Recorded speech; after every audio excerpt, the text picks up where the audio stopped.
everyone. The new Acolyte series is out, and episodes 1 through 4 have aired on Disney Plus to mixed reactions. Whether you like the storylines or not within the series, The Acolyte has the potential to be one of the most significant series in the Star Wars universe because at its heart, it explores and explains the science behind how the Force works. This review will focus solely on the actual story within the first 4 episodes of The Acolyte and how well it's coming together, or not, as the case may be. So let's get into it. And while you're here, please do be sure to give this review a thumbs up and hit the subscribe button for more videos. Thank you so much. All right, so The Acolyte takes place 100 years before the Clone Wars, and the Jedi have been keeping peace within the galaxy by regulating which Force sensitives can use the Force, requiring them to go through Jedi training and hold Jedi principles. Now, some unknown Force users out there killing Jedi, specifically the 4 Jedi who came to test the children to an offshoot of the Witches of Dathomir, and the story unfolds from there. So episodes 1 and 2 were released together because neither was strong enough to launch the series on their own. But together, they successfully set up the chase to find the unregistered Force user. The episode established 2 key characters who are twins named May, the bad twin, and Osha, the good twin. They established the problem of May wanting vengeance by killing the 4 Jedi and Osha being blamed for it since May is thought to be dead. And there's a mysterious big bad guy pulling all the strings in the shadows. It's obvious here that they are setting us up to question the absoluteness of good, bad, light, dark, and that dynamic that allows us to explore the shades of gray that are peppered within every mention of the Force that we see in some of those bigger episodes or with those big characters that we love. And that includes seeing good inside a Sith and seeing bad inside a Jedi. And this is something that we have seen happening since the very first trilogy was released by George Lucas. The Acolyte slams a lens straight into that crack to explore what the Force is and how people use it. Episode 3 is the most controversial of the 4, mostly for social reasons, which is unfortunate because this is an interesting episode because we get an inside look at how a group of non-Jedi Force-sensitive people use the Force. By seeing how the witches use the Force, we see a bunch of dots connect to other series and other films, not so much with the books, though. And they solidify the Force as a natural science like physics or biology, which means it can be studied, used, and manipulated in ways that are understandable and reproducible. It's obvious in this episode that they are establishing the argument that not all non-Jedi Force users are evil, and that the idea of good and evil is somewhat relative in that gray area between light and dark. And that context is often critical to understand a person's relationship with the Force, which resides in us all. Finally, we have episode 4, which, honestly, it was over before it started, coming in at barely 30 minutes if you count the credits and opening trailer. And all we get are the characters walking around in a forest. It's kind of lame. The only interesting thing in that episode takes place in the last minute, and then it's over. That is how you create a useless cliffhanger. This is a flawed and failed episode on every level because it doesn't develop the characters, our understanding of the Force, or anything else of substance in the episode. In essence, all they do is move chess pieces into place.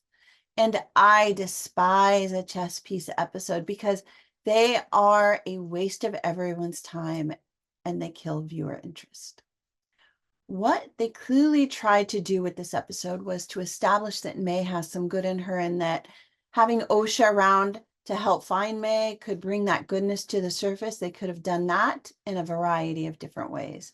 Yes, maybe this is a good idea, but we literally just saw in episode 3 where May told Osha that she would kill her before she let her go to the Jedi. Then she locks her in her room and basically sets it on fire to let Osha burn alive.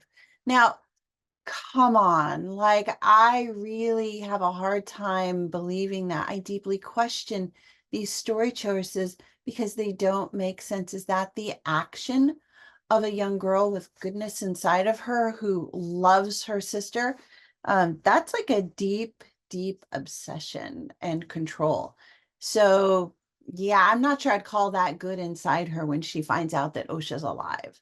The story that drives the Acolyte is weak at best and nonsensical at worst, even though I really enjoy learning about the Force and these new Force users that we're getting introduced to on a much more intimate level. But for fans who really love digging into the elements of the Force to better understand it and its implications for Force sensitive and non-Force sensitives alike, I do think The Acolyte is going to be a fascinating series because of the science, philosophy, and politics tied to the Force. It is the heart of the series so far, and this is why I keep watching The Acolyte. But what The Acolyte does best is to make us think about the interconnections between the various stories within the Star Wars universe and the key players within the cinematic canon, which lead to some interesting discussion questions. For instance, when Jedi eliminate non-Jedi Force users, are they setting up the us versus them dynamic? Or was this setup created in a response to a past Sith Lord?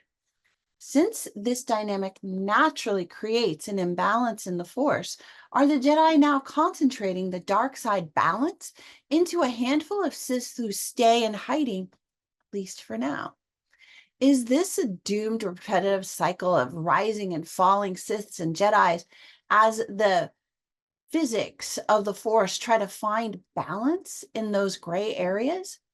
There are also some poorly developed details in each script that just make you question the vetting of the story and the production details. Some of the highlights of those details include the fact that if a fire burns in space, it should have a spherical shape because of how the vacuum works with airflow, especially whether that airflow is trapped or whether it's escaping. It wouldn't burn like a fire in a campfire. In the opening scene with Carrie-Anne Moss, she stops multiple knives without even looking at them. But then she gets killed by one when she looks away. Since when does a Jedi Master need to see a knife to stop a knife? It's little things like this that stand out. The Jedi also feel different in this series. They feel arrogant and sure of themselves, and it gives off this kind of lazy feeling about them, taking the easy path to power, which is a distinct difference from the Jedi we know, like Obi-Wan, Yoda, and Luke Skywalker. These pre-Clone War Jedi feel more like worried politicians and policemen than Jedi. Feels like they've kind of lost their way. I think that's okay, though, since it feeds into how Palpatine sets himself up to take power in the Clone Wars. So maybe the Acolyte is Palpatine's origin story, using May and Osha as the pawns to manipulate the Jedi, which would be a really interesting twist and a significant addition to the Star Wars universe. They just better not do any more of these chess piece episodes or they will kill the series. So, The Acolyte, have you been watching? What do you think? Are you enjoying the series? Let me know what you are thinking, because this series is giving us a lot to talk about, complain about, and theorize about in the chat. I am all in to hear your thoughts on The Acolyte. Okay, that's it for now. Please do give this review a thumbs up and be sure to subscribe for more videos because there are more coming. Thanks so much, guys. Bye.